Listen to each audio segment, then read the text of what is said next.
A powerful storm system is about to impact the United States, and this storm has taken quite a big turn as we are expecting more significant damaging winds, large to very large hail, and a few tornadoes today into tomorrow, anywhere from the southern plains back into the Ohio Valley and Tennessee Valley, and then eventually towards the East Coast. And as we go into next week, we are going to have a very strange weather pattern across the country. So in today's forecast, we are going to break down exactly what you need to know about the weather that'll be impacting the United States over the next 7 days. And we'll begin with what's happening across the country today, and we've actually had quite a bit of severe weather again over the last 24 hours. Lots of showers and thunderstorms back over in the southern plains. A big line of storms formed overnight, impacting southern and central Oklahoma, and even parts of North Texas, bringing some damaging winds, hail as well. And then also yesterday afternoon, we had a big tornado back over just to the southwest of Killeen, Texas. We were live covering that, and that was pretty crazy. All those storms are now moving off to the east, and they've, for the most part, fizzled out in the overnight hours. And then back over along the east coast of the United States, pretty quiet for the most part, unless you're back over in the northeast, which is an area that we've been seeing some weakening showers and thunderstorms from yesterday's severe weather event. Now let's talk more about the severe weather potential for the next few days, and we'll begin with today. And as you can see, it has actually taken quite a big turn compared to yesterday.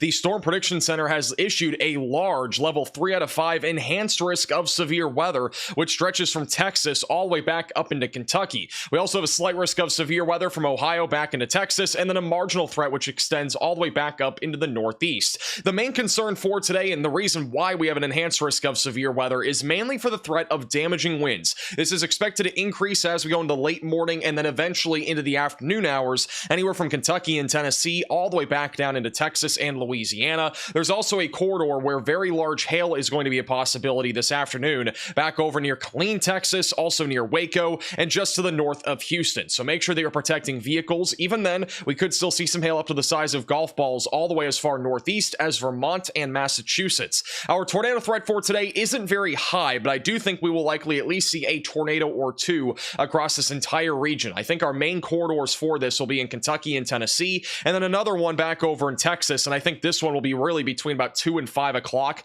The one back over in the Tennessee Valley will probably be around the same time frame. I don't think the time frame will be very different there. There's a pretty good chance that we will be live later today, so make sure you are subscribed to the channel and click the bell icon so you're notified when we do go live. And then as we go into Saturday, our risk of severe weather will shift to the East Coast, where additional damaging winds and hail will be a possibility. This should be a relatively isolated threat. I do not see there being much of a tornado risk on Saturday, but I wouldn't rule out a brief tornado somewhere in this area on Saturday. There should just be enough wind shear to the point where if there is a supercell that does develop, we could see a quick spin up. But generally speaking, I do think Saturday's risk of severe weather is low, but not zero. Now, today's tornado risk is expected to be on the low side of things, but once again, I do think our significant tornado parameter values will be high enough to produce at least an isolated tornado or two. Our best corridor will be just around and east of Memphis as we get closer to around lunchtime, and just after lunchtime, as that line of storms will eventually be going towards the Nashville area. And then back over in Texas near our boundary, there should be enough wind shear for an isolated tornado or two this afternoon.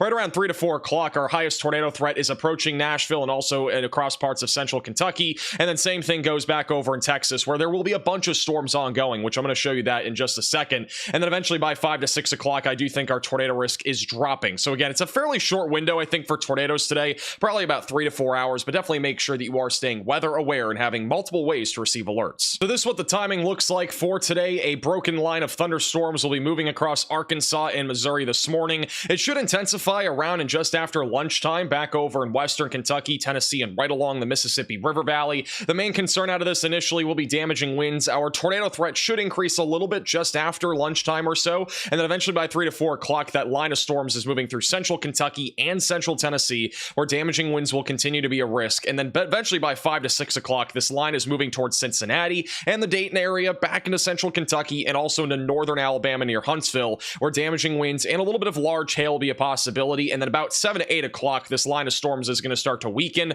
with really just isolated damaging winds left over as this approaches the Appalachian Mountains and also parts of Georgia. And then eventually after midnight into tomorrow morning, there will still be some scattered showers and storms out there, but generally speaking, severe weather is unlikely Saturday morning across most of the Ohio Valley. And then back over in the southern plains, there will be some scattered showers and thunderstorms out there throughout the morning, but these will just be elevated storms, nothing really concerning in my opinion for severe weather. But by around 2 to 3 o'clock, we are going to have a ton of storms out there. I mean, this is unbelievable. We're literally going to have almost scattered to numerous hailstorms ongoing across Texas, all the way back into Louisiana and Mississippi. But our greatest concentration of hailstorms will be really across areas from around San Angelo back towards East Texas and western Louisiana, where very large hail, damaging winds, and a couple of tornadoes will be possible. But again, our tornado threat is really going to be out of our initial supercells. By the time we get closer to around 5 to 6 o'clock, this thing is really turning into more of a line of thunderstorms. It'll be more of a wind threat and also still some hail left over. By around 7, 8 o'clock, this line of storms will be moving into the Houston metro area, where there will likely at least be some marginal damaging winds and hail.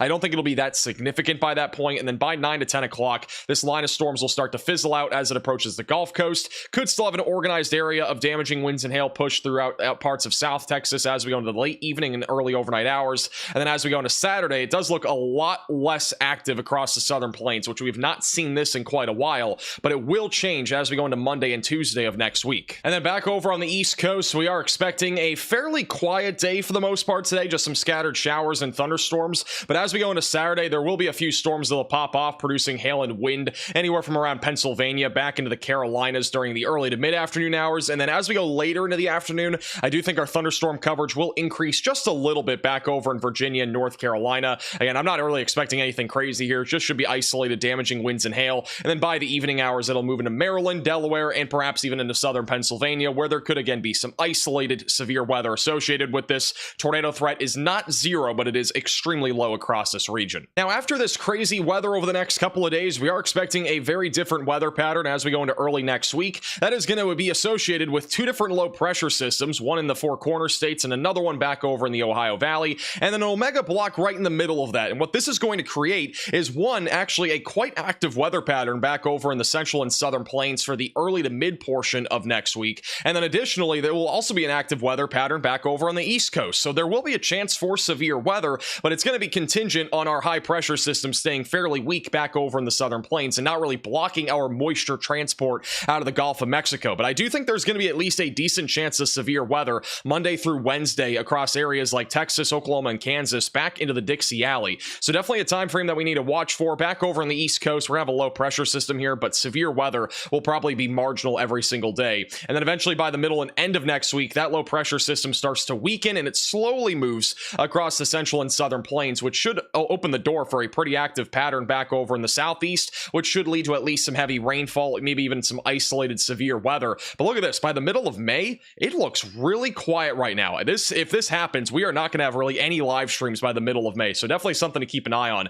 It looks really quiet as of right now for the middle of May. So as we go into the rest of this weekend, there will be a low pressure system moving across the East Coast with plenty of rain and a little bit of severe weather as well. By the time we go into Monday, that little trough will try to eject over the Rockies. I do think there's at least a risk of severe weather on Monday back over in West Texas and New Mexico. We could have a more organized risk of severe weather as we go into Tuesday, but it's going to be highly contingent on where our moisture is and also if the low-level shear is strong enough, which right now looks pretty strong, but I'm not sold right now on Tuesday being a big severe weather event, but that could definitely change as we get closer. And then eventually by Wednesday, this will continue to linger here along the Gulf Coast with showers and thunderstorms. By Thursday and Friday, we're going to continue to see rain on and off here across the Gulf Coast, and then by the weekend and eventually into the following week, which again, the weather predicting this 10 days out is probably not going to be accurate, but honestly, again, it looks fairly quiet as of right now. Let's just hope this sticks, because if it does, we are not going to have a whole lot of live streams for the middle of May, which I know many of you might miss that, but it is just how the weather works. Hopefully the weather is a little bit quieter here, but this also will open the door for some drought conditions and perhaps even some heat waves